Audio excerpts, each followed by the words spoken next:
y ofrecen conferencia de prensa sobre el próximo Festival de Cine en San Luis, Arizona. Una información de Laura Mesa.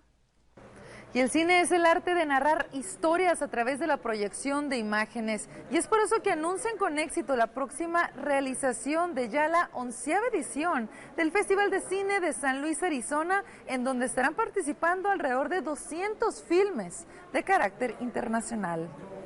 Actualmente ya arrancó una competencia de cortometrajes entre los cuales están participando países de todo el mundo. Consecuentemente van a elegir a los 4 mejores, los cuales van a ser presentados en dicho festival. Un pueblo sin arte no es un pueblo, entonces especialmente en nuestra población aquí, que la gran mayoría de nuestros habitantes son trabajadores del campo, entonces muchos de ellos no tienen esa posibilidad de visitar ciudades fuera de aquí para ver este tipo de eventos. Entonces, aunque pequeño, es similar a los grandes festivales del mundo, ¿verdad? Entonces, esa es la importancia de traerle a nuestro pueblo eventos de categoría. Países como México, Irán, Francia, China, Austria, Ucrania, entre otros, son algunos de los múltiples competidores en este festival.